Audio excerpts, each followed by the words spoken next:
let's talk about the biggest keys to Oregon dominating UCLA on Saturday. Now, this is not a guarantee that Oregon's going to accomplish all these things, but if they do these three things, I feel really good, and I mean really good, especially with the injuries UCLA's got working. A guy in the secondary, Keanu Williams, a former Duck, along the defensive line. There are a handful of former Ducks in this game. Jalen Davies, Brian Addison, Maliki Matavao, Williams, unfortunately won't be able to go with the injury, but plenty of former Ducks over there. There are some talented players that we know can make good football plays if Oregon isn't careful. But if Oregon goes out and executes, it'll look a lot like the Oregon State game. So, key number one, pressure Ethan Garbers. I think if Oregon's defense wants to have an outing that resembles the second half of the Oregon State game in which they did not allow a single point, Garbers, I think, is better than Giovanni McCoy as a passer. He's not the runner that McCoy was, and that's something that gave Oregon's defense a little bit of fits in that first half. He had the 3rd and 15. He had to scramble to set up a touchdown. That was a factor. Garbers isn't going to do that. He's a pocket guy. Garbers is definitely a more talented passer. He's got a better arm. I think he's a little bit bigger.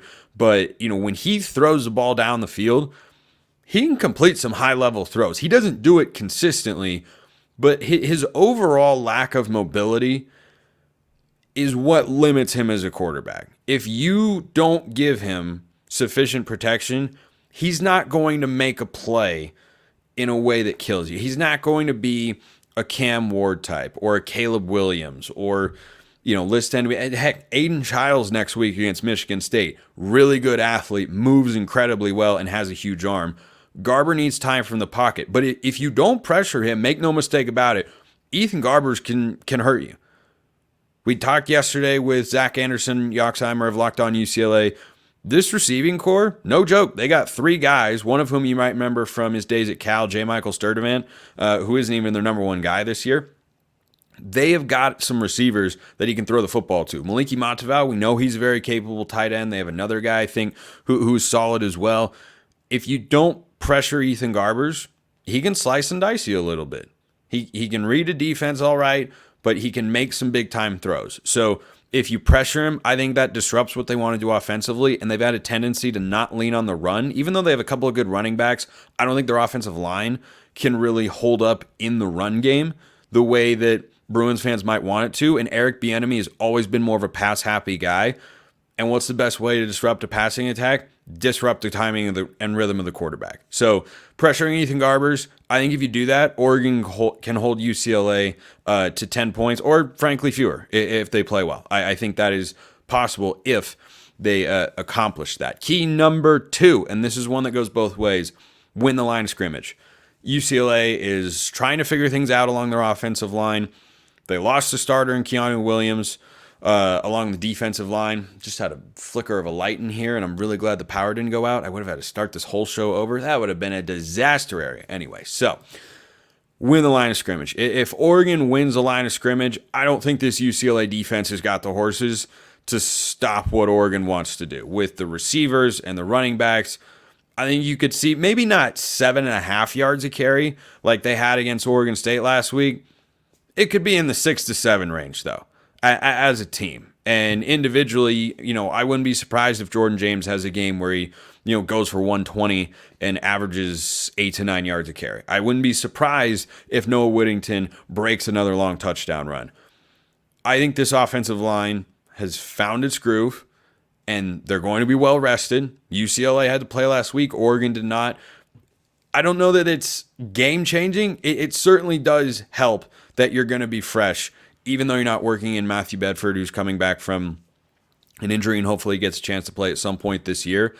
They just look so much more well-connected and in sync with how they were attacking run situations from an offensive line standpoint.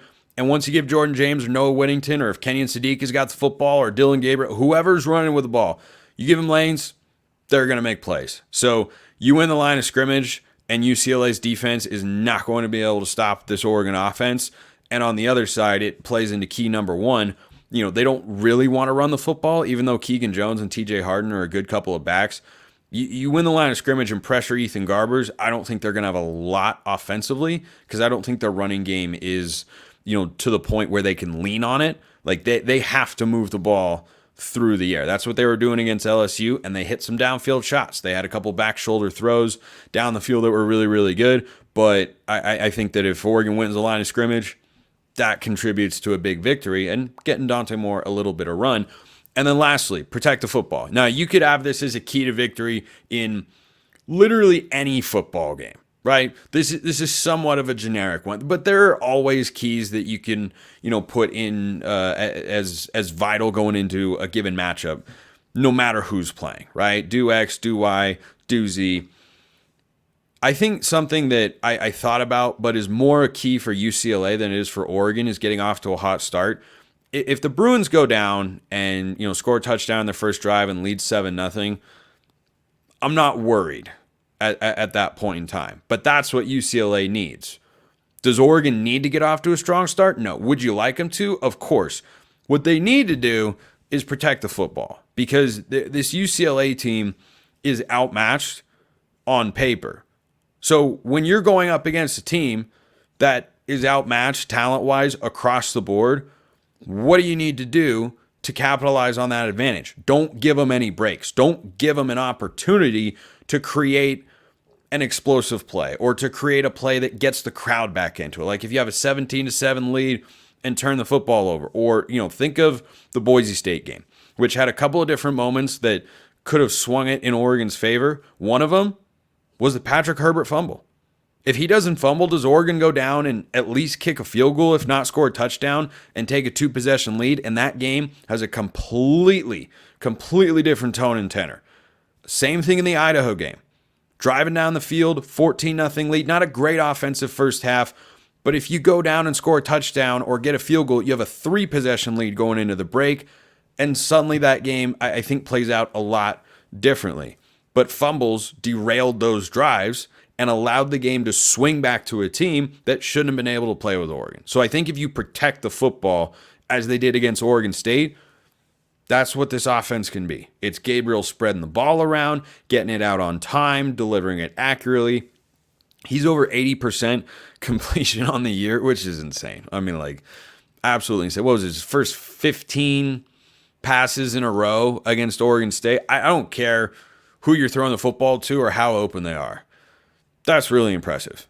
He can spin it. We've seen that. As long as he's protected and he's able to protect the football in the pocket, because he's had a couple fumbles this year, this Oregon offense should be just fine. I don't think UCLA's got the talent anywhere, really. I think their secondary got a couple of guys like Jalen Davies, solid player, not great, but solid, and Brian Addison, also pretty good player on the back end.